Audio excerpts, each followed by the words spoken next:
forget everything you know about chess openings. There are two paths to victory, and they clash like fire and ice. Obsessed with chess openings, I spent days studying the Lichess database until a pattern emerged. Turns out there's only one question you need to ask. Are you a principled strategist? Or a sneaky bastard? These instructive games I've prepared will confirm the following. Tricks and traps can be devastatingly effective. But there is true beauty in solid, principled and harmonious chess. And lastly, you have to know what happens when you play for tricks against a 2000 rated player. This isn't your normal mortal chess video, but a journey on which we will explore the hidden motives and brilliant ideas behind chess opening choices. But most importantly, this is a journey on which e4, e5, knight f3, knight c6, bishop c4, bishop c5 and b4 is the Evans Gambit. And we are following an unnecessarily brutal game by Paul Morphy, a child prodigy whose mind was both his castle and prison, a phenomenon that is not uncommon in US chess talent. But in this game, Paul Morphy was playing against his father Alfonso Morphy, who captured the pawn, the best way to refute an opening gambit. c3, bishop retreats but d4 takes, and his bishop has to retreat again. Bishop d6, white is a pawn down but in return, he has the center, rapid development and more importantly, a vital central target. But first he secures his king. Knight a5 removes the bishop from this deadly diagonal, but d5, bold as it looks, is a deadly opening mistake. You never want to open central files when your king is still uncastled. Queen takes d5, but Paul Morphy starts playing phenomenal chess. Bishop a3 takes away the castling square, so black tries to seek refuge on the queen side, but will he be on time? d5, Morphy sacrifices another pawn to open up the e-file. And after takes, black is one move away from castling and being two healthy pawns up. But bishop b5 check. Paul Morphy uncorks a nasty bishop sacrifice against the man who raised him. Ruthless. Captures is forced, or the queen will be lost. Takes, but now black's king is truly at the mercy of white's heavy artillery. Rook a1 check, and knight e7 is the only move. Hopeless. Rook b1 and at this point, Morphy is just playing with his food. Queen a6, rook takes with check, king f8 and queen d5, threatens checkmate in one move. So black plays queen c4, a miserable way to defend.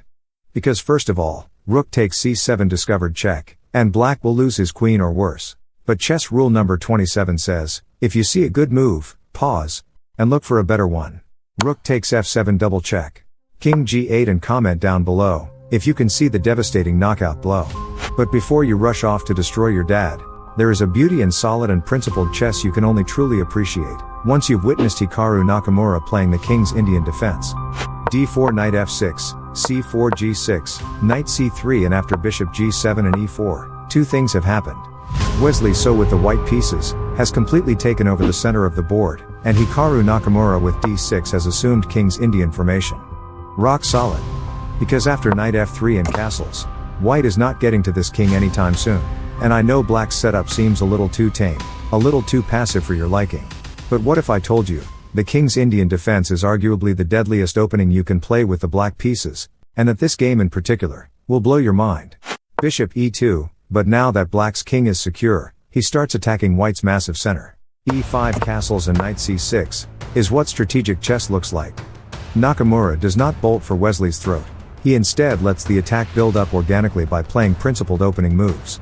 d5, white yields some of his central control and the following knight moves may seem weird. That's because they are. This is grandmaster level chess. But they did clear the way for f5 f4, the most important pawn thrust in the king's Indian defense. That's because it creates an impenetrable wall of interlocked pawns at the center. But what does that mean, exactly? Well, it means there is no way for white pieces to get to black's king except via the queen side. But while that happens, black will throw all he has in the kitchen sink at white's king. This is the king's Indian defense. And the next few moves show these middle game plans at play.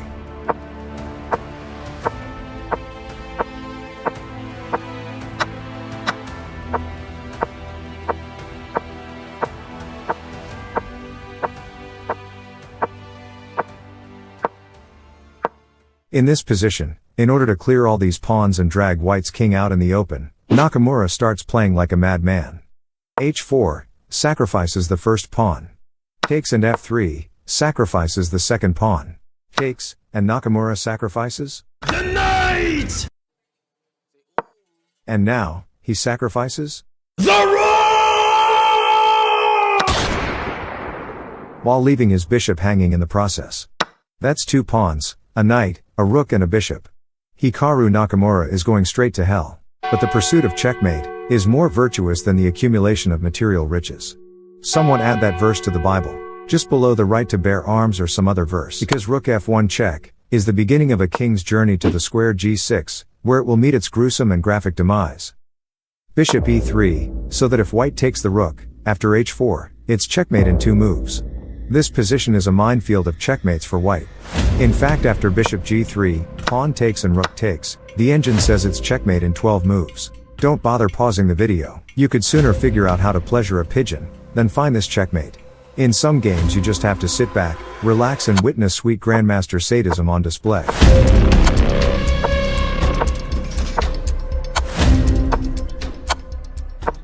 Rook sacrifice, for absolutely no reason. King takes and after knight e4 double check and checkmate. If what appears to me to be the most beautiful King's Indian game to ever be played is not enough to convince you to stop playing for tricks, I will have you know that those glittering promises of quick wins often turn into theoretical quagmires at higher levels. Watch as a seemingly unstoppable Danish gambit fizzles against a 2000 rated opponent. e4 e5 and d4 is the Danish gambit, an insane opening in which white wants to sacrifice all his queenside pawns in exchange for rapid development and a lethal attack on an uncastled black king. But like all gambits above 2000 elo, you almost never get fireworks on the board, but instead, after moves like d5 in this position, and takes, you are now stuck in a heavily studied theoretical middle game debate. And that's against an expert level player. Which is why in this video, I will teach you high level middle game ideas, but in my usual fun and entertaining manner. So take care of your pets, and remember to put some respect on this name.